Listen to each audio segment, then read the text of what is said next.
Welcome to Radical Personal Finance, a show dedicated to providing you with the knowledge, skills, insight, and encouragement you need to live a rich and meaningful life now while building a plan for financial freedom in 10 years or less. My name is Joshua. I am your host. Today is Friday, September 1, 2023. And on this Friday, as we do every Friday, in which I can arrange the appropriate technology, we do live Q&A. If you would like to gain access to one of these live Q&A shows, go to patreon.com/radicalpersonalfinance, patreon.com/radicalpersonalfinance. That will gain access for you to one of these live shows. We begin with Mike in Minnesota. Mike, welcome to the show. How can I serve you today? Hey, Joshua. You and I actually last spoke on April of 2022, and I was asking you about a plan for spending 5 months abroad with my wife, who's from South Africa. Awesome. So we've made that our goal. I got a remote job, and my wife tailored her business to the opportunity. So we'll actually be bringing 2 flights of wedding photographers from the U.S. to Safari Lodge for high-end niche wedding content. So I'm proud of her for planning this and putting it together, and I'm happy that we're making this goal a reality. We'll leave in November. But that brings me to my question. I've never thought about health insurance while we're abroad. We've been over there at most for a month stay at a time. And so I've always been insured through my workplace, high deductible insurance. We're not at the doctors often, but should I be considering health insurance while we're abroad? While you're abroad, are you abroad simply as a tourist living on a tourist visa, or did you set up any kind of residential visa for where you are living? My wife is still a citizen in South Africa, and I will be there only on a tourist visa. Okay. So ordinarily, if you're not there on a ordinarily as a tourist, most countries do not require you in practice to have health insurance, especially for kind of rich countries, people coming in on rich country passports.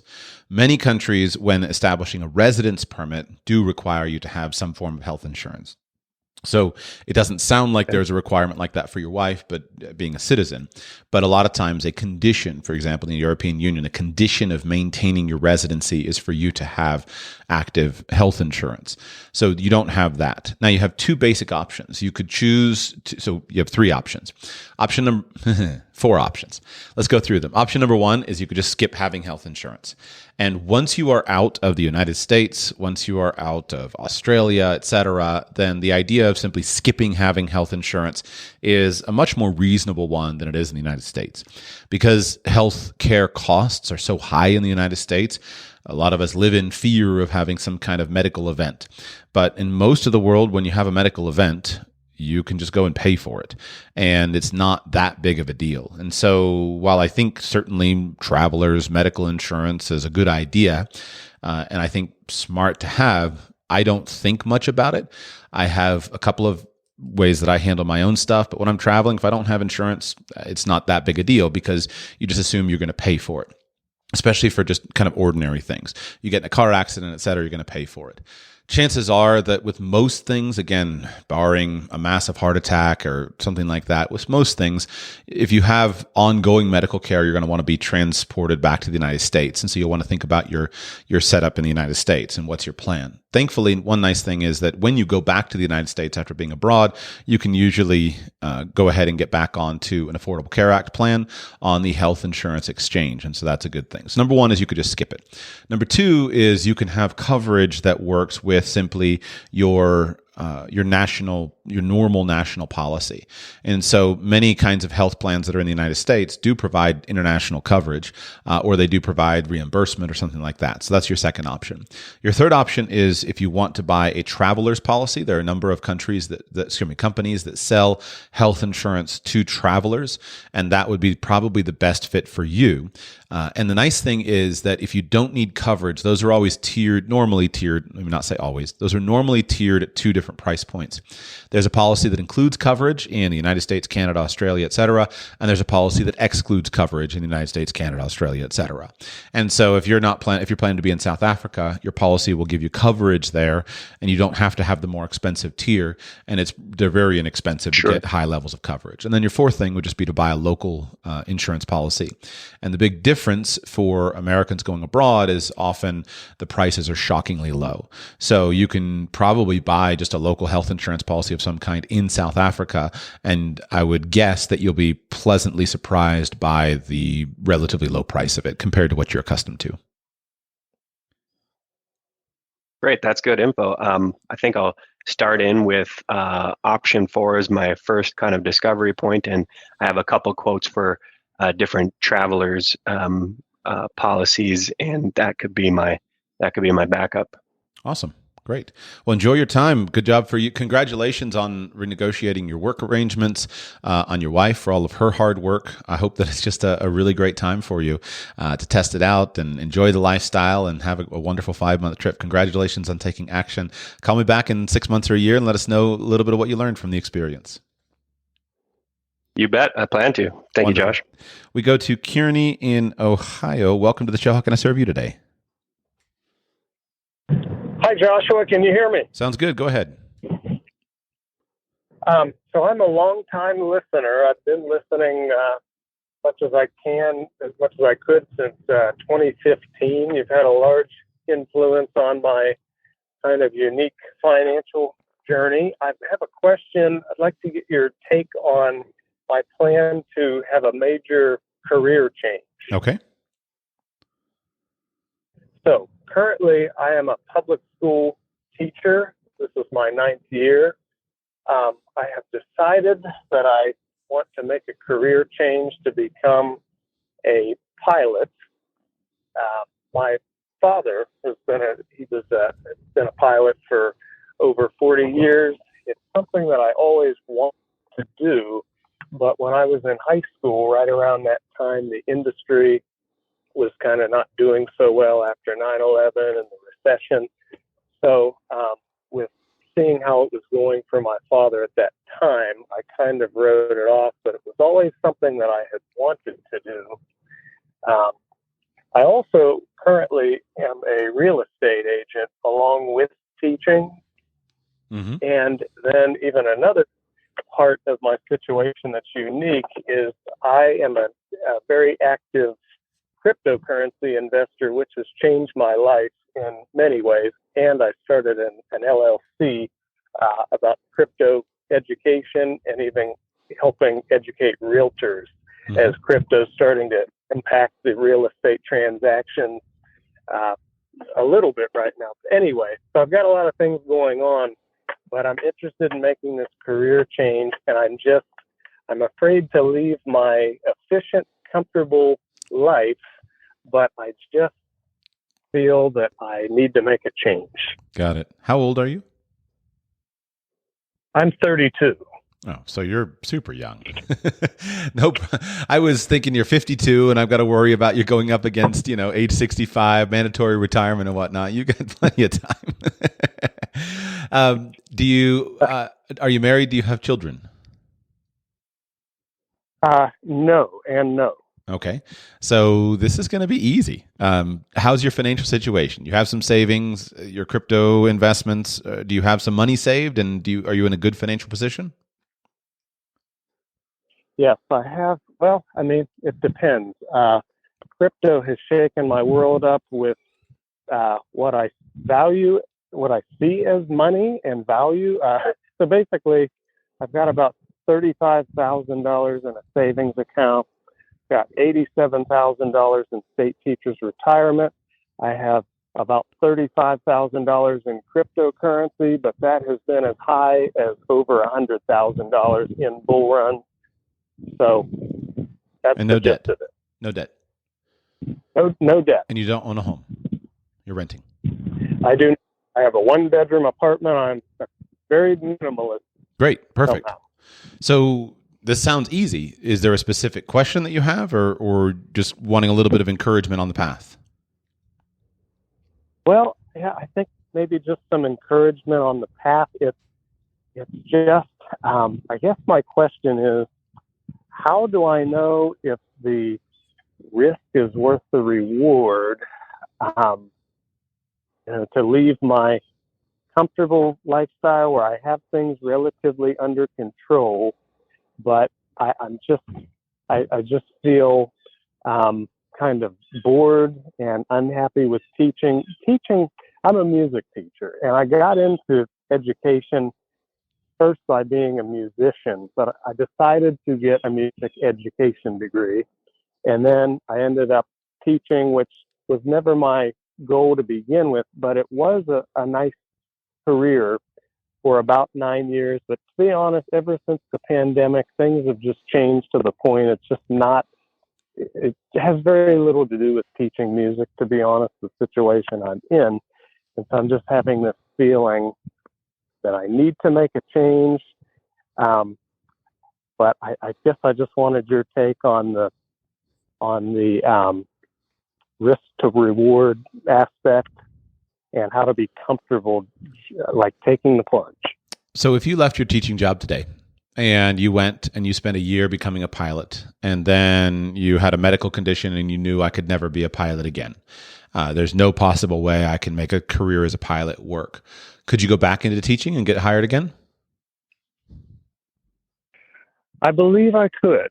I would not want to go back, probably. I don't think, but I could if I had to. Okay. So to me, you have virtually no risk in doing this. Now, is there a risk of your spending money on the training necessary to get to become a pilot, to get your license, to get hired? Yes. Is there a risk that you may not like the career? Absolutely. You might wind up with some regional carrier getting up at 1 o'clock in the morning, flying routes that no one else wants, etc. But you're young and you're probably healthy, and otherwise you wouldn't be pursuing the job as a pilot. And this is something that you want to do. You're clear that you want to do it. You have a family history, etc. So suck it up and do it. I would say the biggest thing for a 32-year-old man is just the risk of regret. The risk of regret is huge. And you've been a teacher for 9 years. You know what's good about that. The nice thing about being a teacher is pretty much the job doesn't change much. Now, okay, maybe there were some changes from COVID, but the job is what it is, and it's not going to change, especially not in government schools, except very slowly. So if you are a government school teacher today, and as long as you don't have any bad disciplinary record, et cetera, you could always come back and get it again. Now, you may or may not be able to get in the same school district, but teachers are in demand. Your pay, unless you're in downtown New York City or something like that, your pay is not great. And so it should be relatively easy to do better. I would simply say that as one who is, a little bit older than you are, but who bears the responsibility for a lot of other people, I would simply say to you that it will never be easier for you to pursue your dreams and follow your dreams than it is now. And that's not to say, I always try to be careful saying that, because I don't regret the decisions that I have made of embracing responsibility. If I had to do it all over again, I would do it in an instant.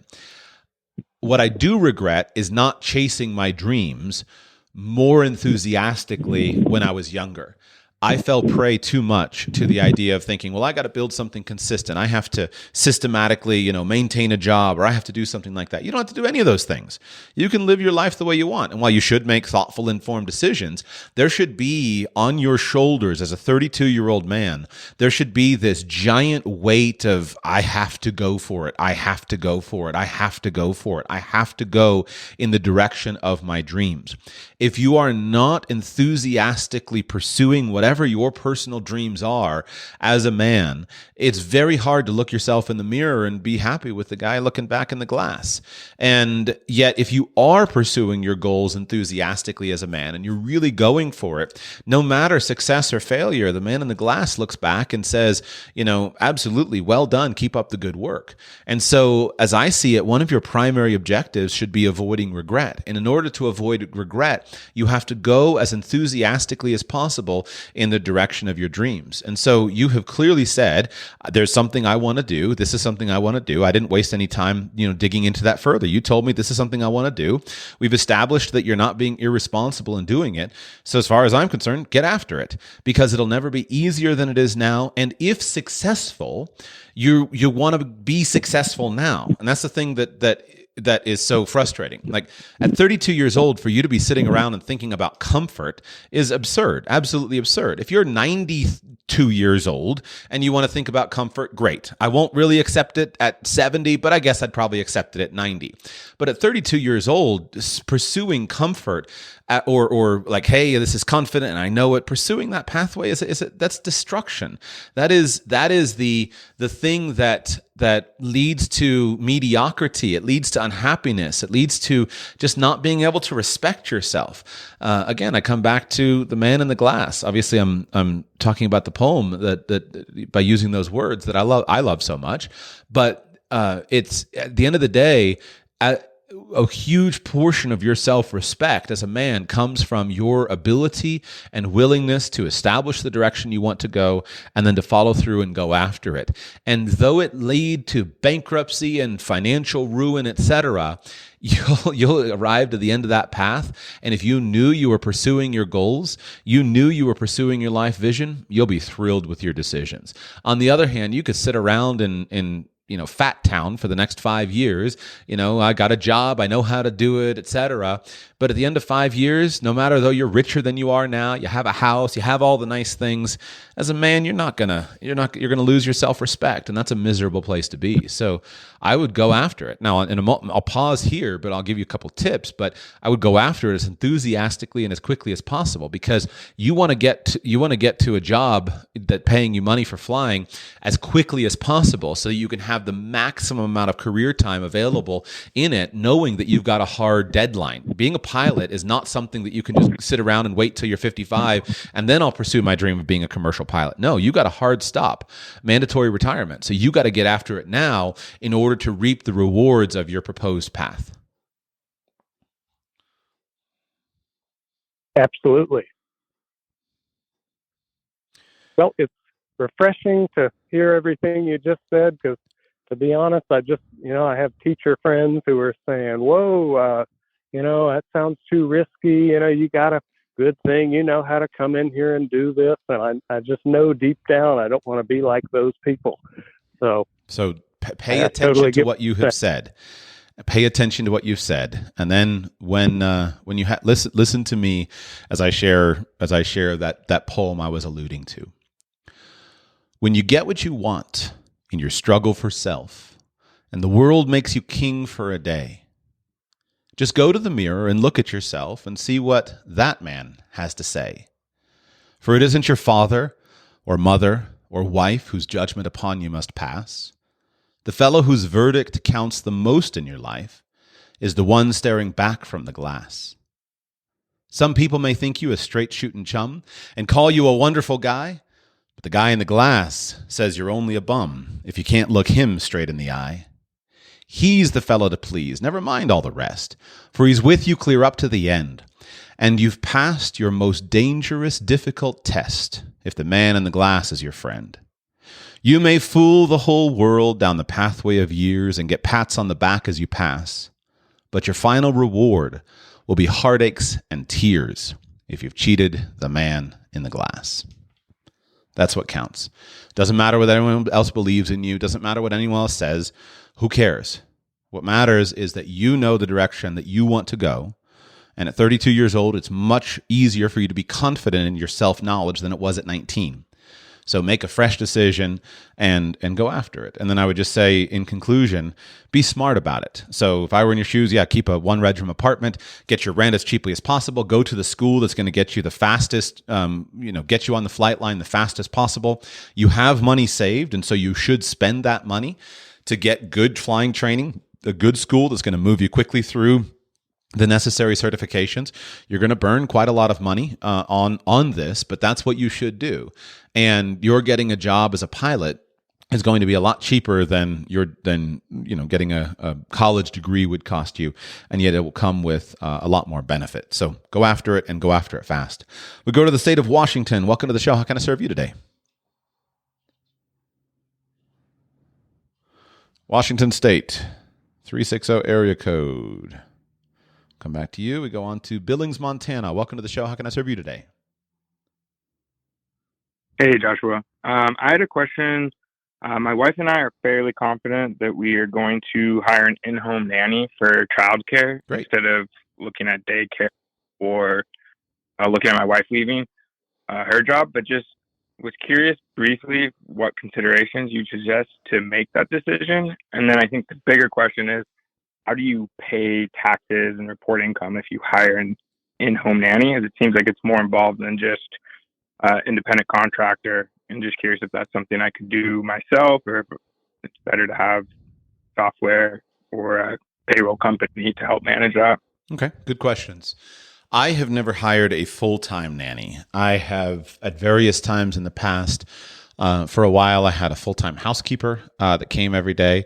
That was a good fit for us, that it provided the help that my wife needed with the house, et cetera. I had a part-time nanny come for a time, et cetera.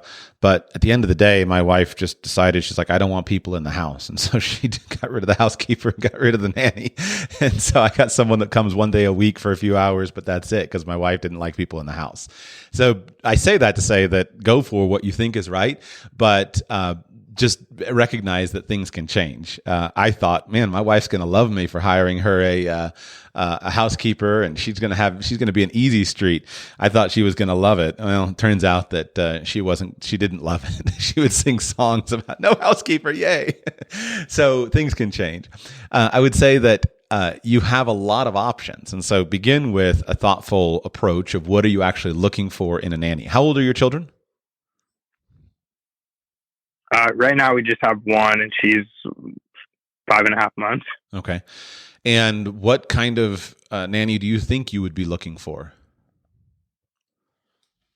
We know someone from our church that's a young woman, she's like 21, that is interested. So we're thinking about doing that.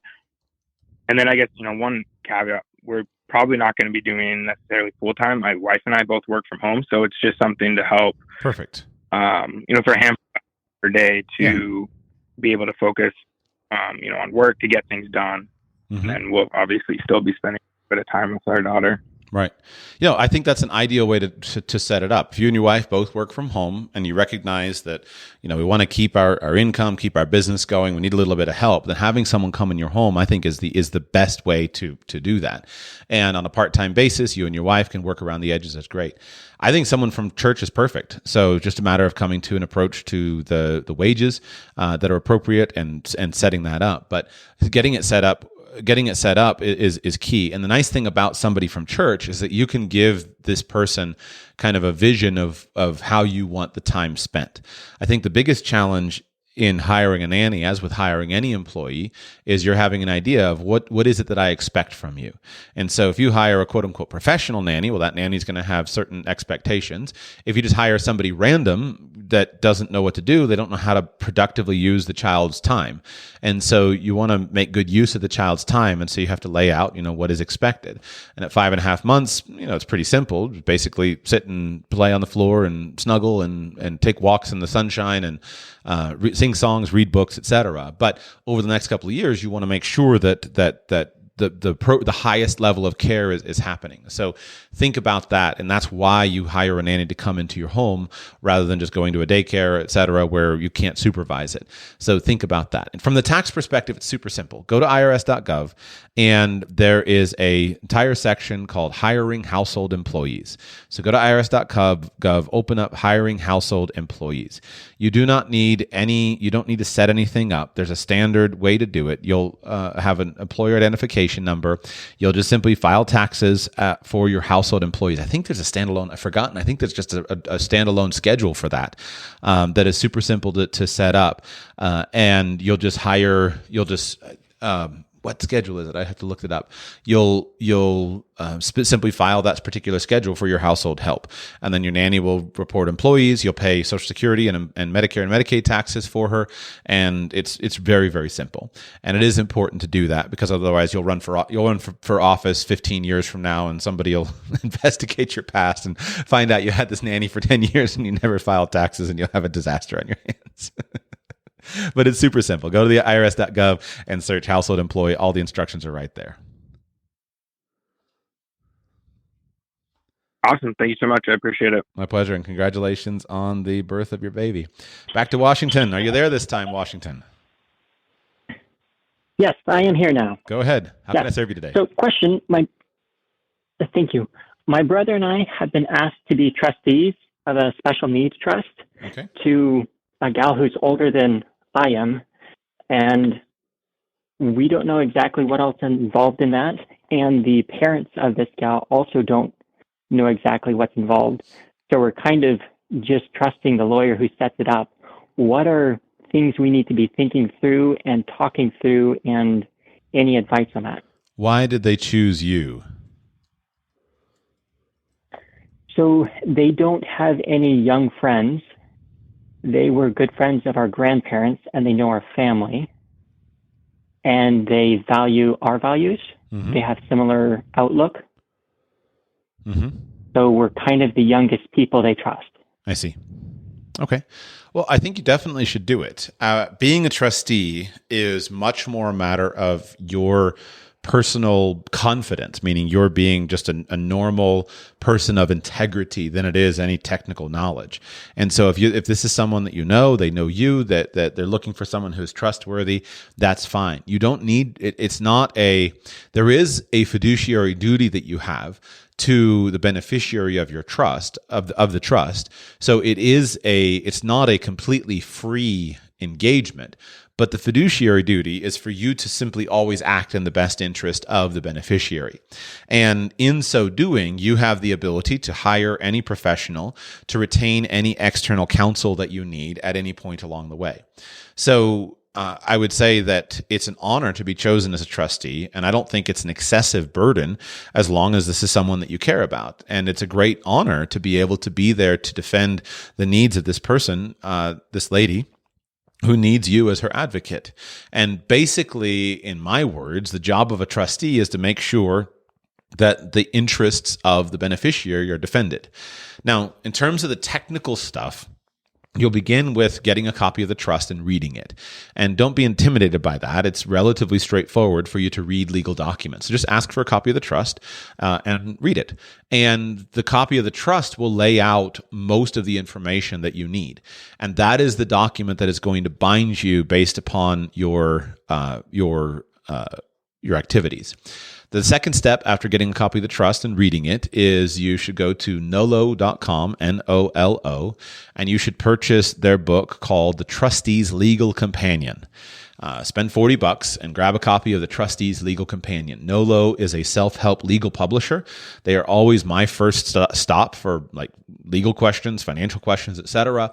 And you can begin there. They also have several articles on their website, and they're a trusted publisher where I would start with. So they have an article called Special Needs Trusts, the Trustee's Job. They also have an article called Should You Serve as Trustee of a Trust? So go to nolo.com and just search trustee or how to be a trustee. Get a copy of the Trustee's Legal Companion and read some of their articles, and that'll get you started. And then recognize that as you review what the trust has, as you look at what assets the trust has, what investments it has, how those are measured, you'll want to just look at that and get a sense of it. There's a big difference in running a trust with a couple $100,000 in it versus millions of dollars. And so you'll just want to dig into what the trust is doing. And if necessary, again, it's hard to do this with a small trust, but the trust assets are available for you to hire the necessary help to do a good job. And so if you get in over your head and you feel like, I need some advice, then you can hire somebody to help you. You can hire a financial planner. You can hire an investment counselor to review the investments of the trust. You can hire relevant professionals. All of those things are available to you as the trustee so that you can make sure that what the trust is doing is really going to fulfill the long-term vision. So I would just begin with Nolo, read that book, and that's your best starting point. Very helpful. Thank you. My pleasure. We move on to the state of Missouri. Welcome to the show. How can I serve you today? Hi, Josh. Can you hear me okay? Sounds good. Go ahead. I was fortunate enough to receive restricted stock units from my employer as part of my compensation. And the first of several vesting dates is coming up. And I'm wondering how I should think through, when to sell and what to do. There's two decisions I have to make with every vesting date. The first is I can choose for the company to withhold some of the vested stock as to cover the taxes. The other option is I can give them cash, and then such that I can then receive all of the vested stock instead. And then the second question or decision I have to make is when to sell. And I don't know if I should think about this as what do you do if you come about a large sum of money, or think about this like a retired person would as part of something as far as his or her portfolio. I know that if I were to ask 8 out of 10, personal finance people out there on the internet, 8 out of 10 would say sell it all and buy index funds. But I'm hoping for a more nuanced answer. So. I'm a little embarrassed by that observation of the personal finance industry, but at least it's probably progress. If we went back 50 years, we owe just such a debt of gratitude to Jack Bogle and the index revolution, because the average person is probably way better off with that advice. But it does raise my contrarian hackles a little bit. Say, like, come on, guys, let's think about this a little bit more. But I am very glad that that's the standard option now versus some of the nightmares that people have gone through over the decades prior to the indexing revolution. How much is your total stock ownership when it all fully vests, and how much is becoming how much is maturing now? As compared to the total in dollar numbers? So it vests over 3 years. The first year is very little as it stands right now based on the stock price. I think it'll be about $5,000 the first year, $5,000 the second year, and then about $75,000 the last year. So your total amount that you expect or in current valuation is about $85,000, and $5,000 of that is becoming available now. Is that right? Yes. Okay. And your annual income and your net worth is how much? But me and my wife's is about 250, and our currently it's 650-ish. My contribution of my income, as it stands right now, is about 150. And is this a company that you think has a future? Like, is there a good growth case for the stock here? I would say so. I would put it in more of the cyclical stock part of the market, but I think it definitely has potential over the next 2 to 3 years. Okay. Well, I would say in terms of frameworks for answering this, my preferred framework would just simply be to say that this is a relatively minor amount of money as compared to your income and as compared to your net worth. So why not take a risk? It's when you look at the stories of people who build wealth, there's in most cases the way that people become wealthy is not slow and steady index fund investing over decades. That pathway is perfectly doable, but you're already doing it. In most cases, people that become wealthy, especially those that become wealthy at an early enough age to fully enjoy and embrace the experience and live a great lifestyle, they do so because of an ownership interest in a business of some kind or a deal, something that works really, really well. Something that works really, really well. And, there's a book, I forget the author of it, but read it, 7 or 8 years ago. It's called You Only Have to Be Right Once. And it was a story of like the Silicon Valley tech billionaires. And the point is that you only have to be right once. And what's interesting about that is it's totally true. You only have to be right once. The converse of it is, if you're gonna, quote unquote, be right, if you're gonna get a big winner, you gotta have some skin in the game. You gotta actually take a risk. You gotta get yourself in where you're gonna have some individual stock. You gotta actually go for it. And the arguments about things like an efficient market and all of that apply exclusively to the large publicly traded companies where there's the most intensity, et cetera. So I don't deny that people can trade successfully, but I myself basically hold to a pretty efficient view of the marketplace for publicly traded stocks. But that's different than you being in a situation where there's a company that you're involved in, you're working, you're being given private units of stock as options, etc. And so I don't see why, from what you're describing, based upon the balance of the numbers, I don't see why you shouldn't just take a risk and hold them and wait and see what happens. You can always sell in the future. Tax-wise, I don't even want to bother with that because it's immaterial. There's no point in thinking about taxes when you're talking about $5,000 as compared to a $250,000 income. It's immaterial as far as I'm concerned. Do what you want. But if I woke up in your shoes, I would take the risk. I would just hope that this is a good company, and as long as you feel like there's a future for it, then maybe something spectacular happens. So to be clear, like, what would cause me to make a different decision? Well, if the amount of stock options were much, much higher as compared to your income and or your net worth. So let's imagine you had a $60,000 income and you had $150,000 of stock options vesting, and you had a $0 net worth. Well, then my advice would be different, because taking that money and getting it set aside might be your first $100,000 that sets you free for life. But in your situation, it's just such a small amount of money that if I woke up in your shoes, I would just say, I need to be betting. Slow and steady is a great base to build on. But I don't think it should be the exclusive base for wealth building. There should be something that you're involved in financially that has the opportunity for good gains, has the opportunity for multiplying rather than just slow and steady. And if this is the best opportunity you have, then you should stick with it. Now, as always with investments, what is right or wrong in terms of a buying or selling decision comes down exclusively to the alternative use of the dollar.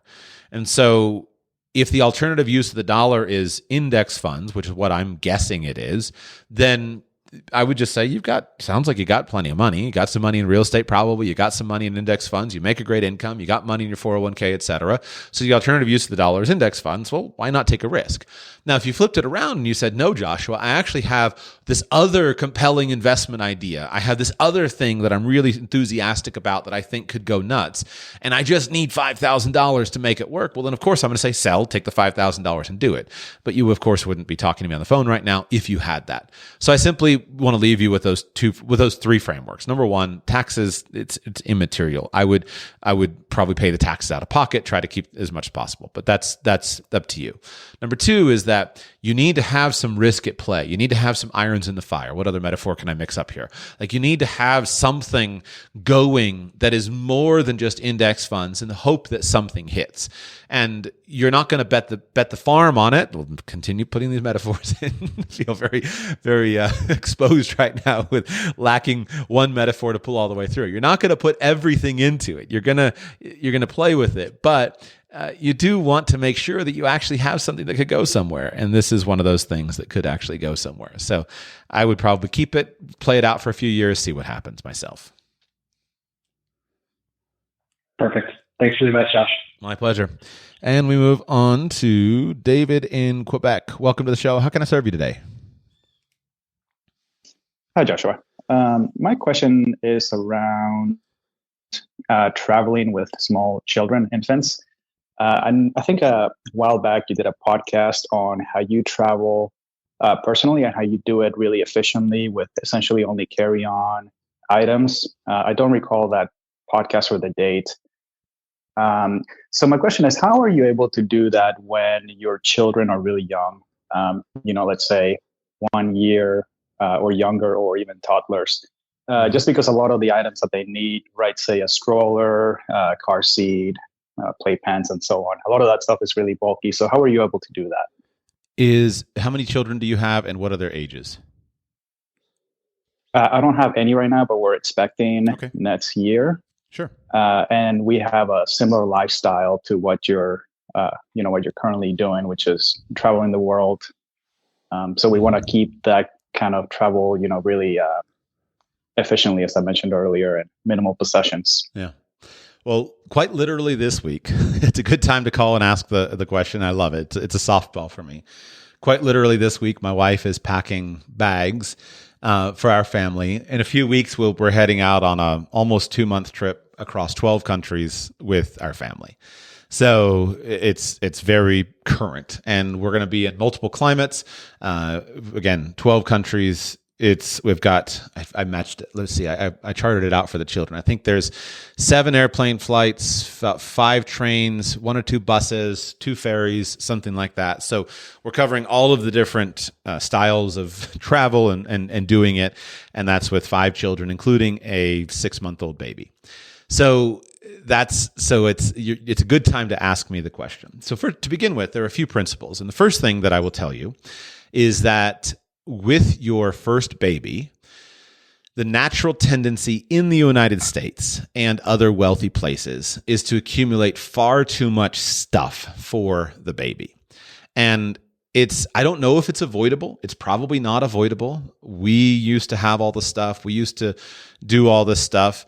And just over time, you change. You build an experience. And there's no substitute for experience as parents.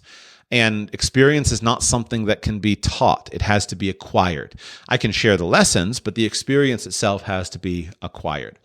And one of the tendencies that I see is that as parents become more experienced, they become more confident in themselves, and they start to need less stuff.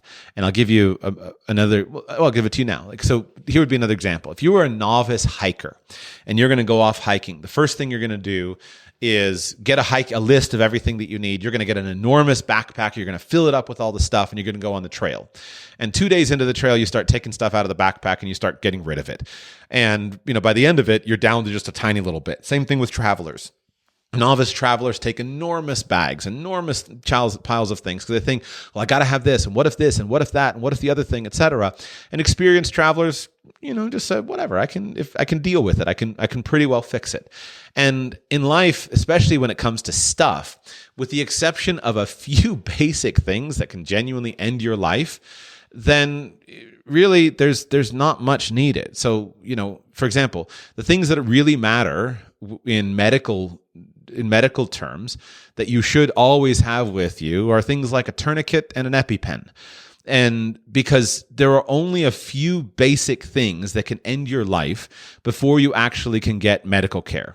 One of those things is massive loss of blood. And so that's why you should have on your person at all times a tourniquet so that you can stem massive loss of blood. Another thing is inability to breathe. And so inability to breathe can often be caused by an obstruction in the airway, which of course you'll try to remove physically, or it may be caused by an anaphylactic shock, which is why I think most people should have and travel with an EpiPen. You don't know if your children are allergic to something, etc. Beyond that, the only thing that really kills you fast is, that can be treated, something like maybe a heart attack or having your brains burst open. But anything else you usually have time to get to medical care. So you don't need, why did I go into that? It was a bit of a rabbit trail. But the point is that in most things, you can analyze what you need and you can prioritize it based upon how quickly do I have to get this? You don't need to travel with Band-Aids. You can find those anywhere. You need to travel with a tourniquet to save a life. So you can triage your stuff and you can choose what you actually need and what you don't actually need. And with parenting and with kids stuff, you develop skill over time. A number of years ago, my wife and I went to Chick-fil-A with some friends of ours, and they had their first baby. And they brought it into Chick-fil-A. Remember, we're in the United States at the time, so there's a car out in the parking lot, and they have one baby, and they bring in this enormous diaper bag, just monstrosity, this huge diaper bag, and bring it into the Chick-fil-A. And we looked at each other and we kind of just smirked. Like, yeah, first time parents. You think you have to have a diaper bag, first of all. You think it needs to be huge. You think it has to have all the stuff. Now, like my wife has this tiny little diaper bag that she sticks a few things into. And by the way, that's not even with disposables, which can even be smaller. She travels, she has cloth diapers and whatnot, but she has a tiny little diaper bag, and you basically don't bother taking it ourselves most places. Sometimes we forget it. And that's not to say that we're better than anybody. It's just that over time you gain confidence in your ability to solve things. And so most of the paraphernalia related to children Most of it is unnecessary. There are a few things that are, like a car seat. We'll get to that in just a moment. But things like a stroller. Strollers are awesome when they live in the back of your car and you have easy access to them. But the rest of the time, they're just an enormous hassle. And so I guess we own a stroller right now. I used it one time with our 6-month-old for the first time a couple weeks ago when I took the children to the mall, and I used the stroller to push the baby around the mall. Other than that, I just carry the baby, or my wife wears the baby, or I put the baby on my shoulders or something, because I don't want to deal with the hassle of a stroller. So I certainly don't take a stroller when traveling the world. One of the things that I have done is I have used a baby backpack. And so if you have a nice hiking backpack or something like that, I like to do that because it eases the burden on my wife that she doesn't have, because wearing the baby through the airports is always the easiest thing to do. So you might, if you have something that can work for both of you, like a baby ergo or something that fits both of you, that's really ideal if you just adjust it. But there's no need for a stroller. And even things like the hiking backpack, I have one with a nice Deuter brand with a frame and everything like that. It just gets too bulky. And you rent a car and it doesn't fit in the back. And so I won't even bother to do that. I just carry the baby on my shoulders. And it does affect your activity a little bit if you don't have something that you need. But in general, I would rather just deal with the pain of carrying this child in my arms for several hours and having sore arms than I would deal with the pain of having a piece of gear that I don't really need along on the trip. The thing that is hard to get around, especially with babies, is a car seat, and especially at 6 months old. And so I don't have a plan to avoid that other than just exclusively using transportation where you don't need a car seat. So that is an option. If you simply avoid private cars, private taxis, things like that, then you don't need to travel with a car seat. If you're going to be having your own car, you can of course rent a car seat. And in some cases, taxis drivers in some countries where car seats are more legally expected, they may have a seat or something that you can use, but most of the time, they don't have infant seats. So when you're traveling with an infant, you often do have to travel with that thing, and I don't know how to get rid of that. Once the baby is big enough, so past about a year or so, we have a couple of basically portable car seats that we use to follow the letter of the law and a little bit of the safety benefits, as well as just making them doable. So there's two ones that we use. One is, I believe the brand on it is something like Whiz Rider, and it's basically a vest that you put on the child. It's a small fabric vest, and the vest has a couple of hooks on the shoulders and hooks on the waist. And what it allows you to do is put the vest on the child. It's no bigger than a piece of clothing. It packs into a little pouch that I can fit in 2 hands, and it allows the seat belts to be pulled down to where they're appropriate sized. Basically, all a car seat does is adapt the size of the seat belts to the child's body. That's what the basic function of a car seat or a booster seat is. And so in this case, instead of raising the child up by the use of a physical car seat or physical booster seat, this device brings the straps down. And so we like that, and that one is nice and is convenient. The second one is a brand called MyFold, MI Fold. And this one is a little plastic thing that's basically a replacement for a booster seat. And it's a little piece of plastic that sits on the seat, has a couple of hooks that come out from the side to hold the lap belt down. And then it's got just a little, almost a retainer strap that pulls the shoulder belt down. So once your child gets past infant seat age, and gets big enough from a weight perspective, those are 2 great ways of being able to avoid having the car seat. Clothes are the most straightforward thing. Babies do need a few more clothes generally because they get them constantly dirty. And if you have a baby that is crawling around, his clothes are always dirty. If you have a baby that's learning to eat, his clothes are dirty, etc. And so clothes, you do need a few more things. But the secret to traveling effectively with clothes is simply to wash them. And this is really easy to do when you stay in Airbnbs that have a washing machine. Obviously, you can do laundry at hotels, but that's usually cost prohibitive and you don't want to do that as a matter of practice. But we find that generally speaking, at least with the size of our family, very few hotels are family friendly at this point in time. And so I'm pretty much stuck in the world of Airbnbs. It's okay.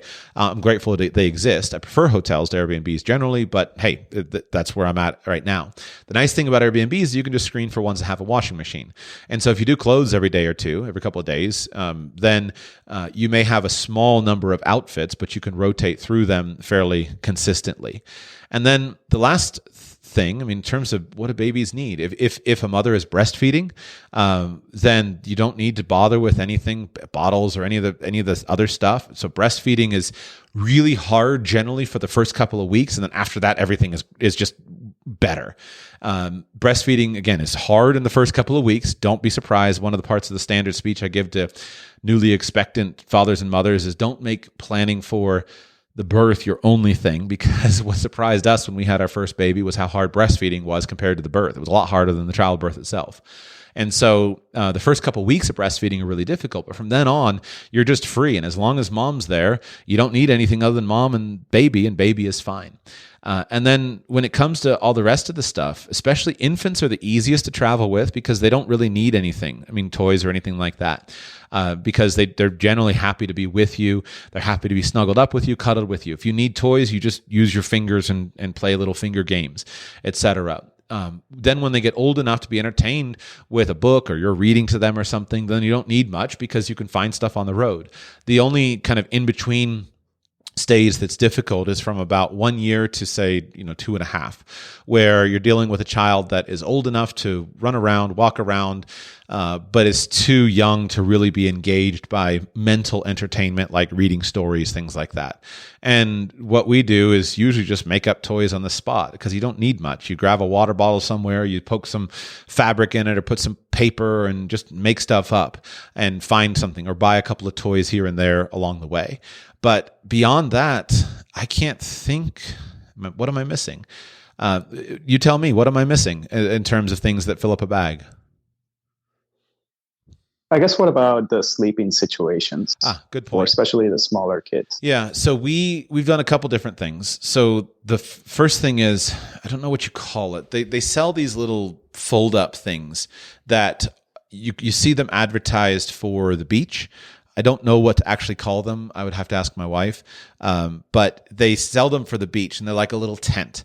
And they fold with an internal structure. They're just a very thin piece of nylon, and they fold with an internal structure that allows you to kind of like the sunshades that you fold up into a small circle. And the nice thing about it is they provide you with an enclosed place where the baby can be. And so we've traveled with one of those, and I think my wife has one of those for this trip for our baby that's similar age of what you're describing. And so I think we're going to be traveling with one of those. And the nice thing about it is it allows you to basically what we do is just stick the baby on the floor that comes with a pad that goes into it. And then if we're in a hotel or something, we'll take a blanket, fold it up, put it down for some padding or a pair of towels or something and just set it down. And the baby can be in that. And it's zipped up so you know where he is. If he starts rolling around or something, that's trouble. But little ones, when a baby's small, they're defeated by the zipper. And when the baby's old enough to defeat the zipper or roll around, then you can train the baby not to move and just to put his head down and go to sleep. And so that's the thing that we travel with. That fits in an underseat bag. It folds up to, about the size of, I would say maybe 12 inches across and 2 inches thick. So that's not too bad. And then also you can get cribs along the way. And so if you are staying in hotels, even Airbnbs, many places you can just order a crib. And that certainly is the most relaxing thing. And then from time to time, frankly, you just stick the baby on the bed and pay attention to him. And again, it goes back to the pain of carrying stuff with you is not free. So if I'm taking a car trip to see my friends in another state, then I'll take along a portable crib, absolutely, because I can just toss it in the back of the car and there's et cetera. But if I'm going on an airplane trip, I'm not schlepping a bunch of gear from one side of the world to another. I'm going to make sure that I just have the bare basics. And if that means that at some point the baby sleeps on the floor somewhere and I got to pay attention, as long as I'm thoughtful. Again, we don't want to be reckless, but so what if the baby gets up and crawls off of his blanket? As long as I lock the door and there's no stairs and there's no everything like that, I make sure I take precautions, then I'll hear him and I'll wake up. And then what you probably haven't experienced yet as a parent is it's just a natural thing that your brain tunes in to what you need to pay attention to. So you, prior to the birth of your first baby, you probably have been in situations where you've slept through a thunderstorm or slept through something like that. Have you experienced that, where you don't wake up when you think, man, how did I miss that? Have you experienced that? Yes. Okay. So here's what I tell you is that when you have a baby and when you are on duty, your brain knows it's on duty and it will wake you up. And what's funny is that your brain will still filter stuff out. Where there was a time when my wife and I had our second child, and we had a young baby, a young child, and we had a baby. And so both of us were on duty. And basically the way that we kind of set things up is that my wife deals with the baby during the night. I take the baby in the morning so she can hopefully get a couple extra hours of sleep. But at least I need to get a decent night's sleep. So she gets up with the baby, feeds the baby. I can't do much in the night anyway. So there's kind of no point in it. So we would have this baby in our room that would wake up, cry, want to nurse, etc. I never, ever heard that child. I just slept right through the feedings because my brain knows I'm not on duty. She's on duty. But our older child, who was still a toddler, was sleeping in the next room, and that was my responsibility. So if he woke up or cried in the night or something like that, my brain was instantly on, and she never heard that child. And I'd say in the morning, "Oh, did you not hear that our older child did such and such?" It's like, I had no idea. And my brain would filter out the baby because I knew I wasn't on duty, and her brain would filter out the older child because it knew she wasn't on duty. And so if we're in a hotel room, and let's say you put the baby down on a blanket on the floor, and then you wake up to sounds of little feet and knees going across the floor, your brain wakes you up because you know, I'm in a strange place. I locked the door so the baby wouldn't fall down the stairs. He can't get out, but still he should be on his blanket asleep, not crawling across the floor. And you'll instantly wake up, you'll instantly deal with it, etc. I'm not advocating for carelessness or stupidity on behalf of parents, but I am saying that you can trust your body. Your body knows what is needed, and you'll work it out pretty easily. Okay. Well, I think that makes a lot of sense. I think some of the ideas you gave are similar to my own thoughts. So that helps a lot. Well, thank you very much. Yeah. And one final comment is just that having less luggage is not like a sign of superiority or something like that. And so if it fits your trip that you're just going to one or two places, man, bring a big suitcase, load it up with the stuff that makes your life easy, check it through to your destination and be done. The reason you travel light, if you're going to travel light, is because that enhances your capabilities. It allows you to go more places, do more things, etc. And so, for example, in our trip with what I described, because we have so many young children and they're not all capable of having suitcases and caring for suitcases, we have to be super, super light. And because we're on and off trains, planes, automobiles, all across the board, I need to be light in order to cover as much ground as we're going to cover. But recognize that's a self-imposed limitation. And so what I'd encourage you is don't try to plan a cross-continental, multi-country tour when you're getting started. Plan something relaxing. Get an Airbnb for a couple of weeks, check a bag, go through to that, and then pare it down over time. See what works, see what doesn't work. And then embrace the times in a child's life in which it's easier to travel. And don't feel like, the goal of traveling is not to make your friends jealous on Instagram. So it's a skill that builds over time. And I can't, those are the best solutions. I've just found that most of it, though, is mental. That once you get used to the fact that the whole world lives where it is. And so if you need something, you can go buy it. If you need deodorant, you go buy it. If you need a Band-Aid, generally you can go buy it. If you need a fresh shirt, you can go buy it. And so it's not that difficult to just get the stuff that you need. And that gives me the mental freedom to travel a little bit lighter.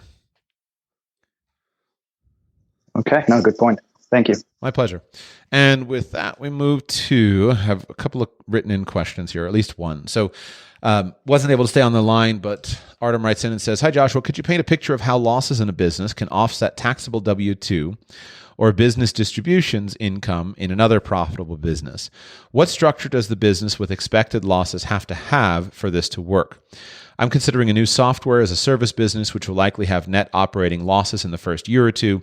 Is this the type of business that can be good for offsetting other income?" So short answer is yes, it can be. So losses and the deductibility of losses depends upon the structure of the business. So from the perspective of capturing full losses, the best kind of business structure to have is simply a sole proprietorship. No corporation, no LLC, just a sole proprietorship. You file a Schedule C on your American tax return. And the reason is that losses from a sole proprietorship can be deducted against your active earned income without limit.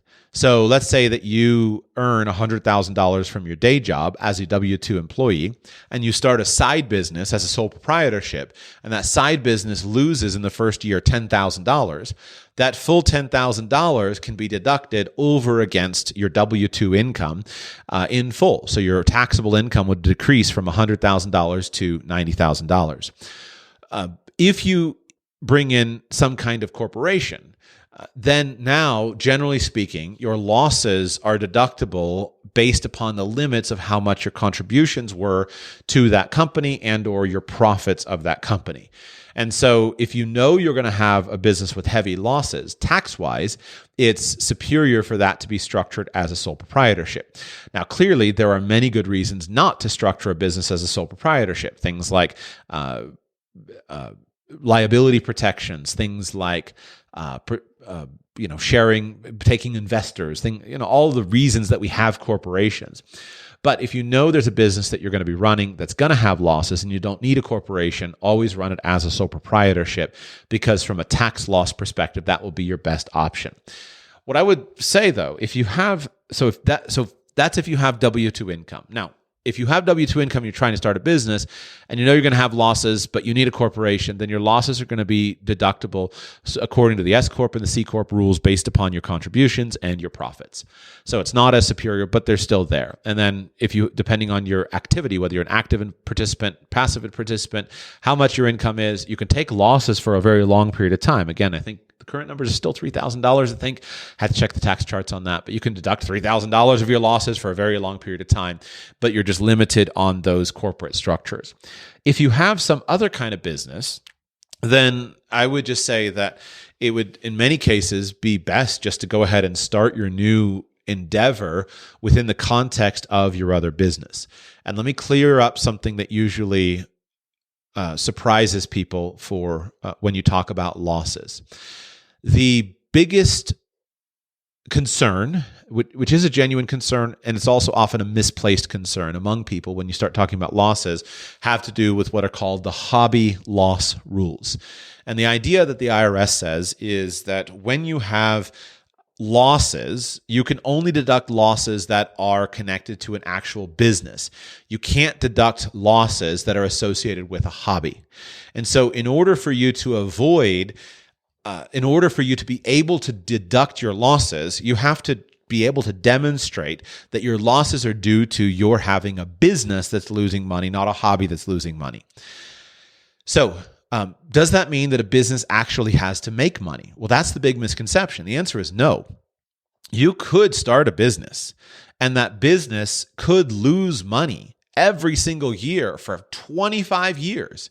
And all of those losses could be completely deductible as losses against your other sources of income, as long as those expenses meet all of the other IRS rules, such as they're expenses that are ordinary and necessary for the business. They're properly documented, of course, and that you can demonstrate that you are doing the kinds of things that a wise businessman would do with an attempt to make a profit. The key thing is you must be trying to make a profit.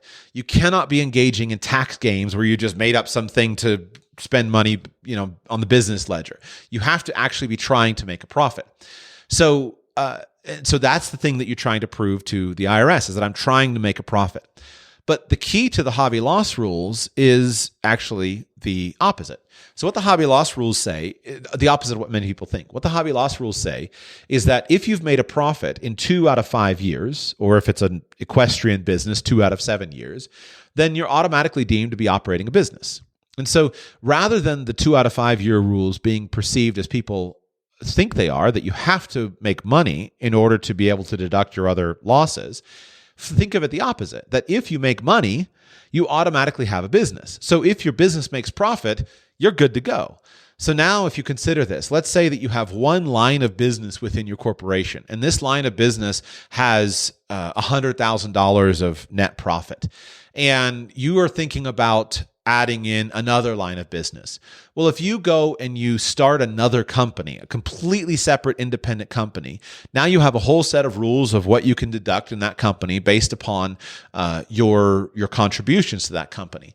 But if you start that new venture within your current company, even if that new venture winds up being expensive, and let's say you have $50,000 of losses from the new venture, because you have a profit within the company, you're pretty well protected from those from any kind of trouble with the IRS to be able to deduct those expenses.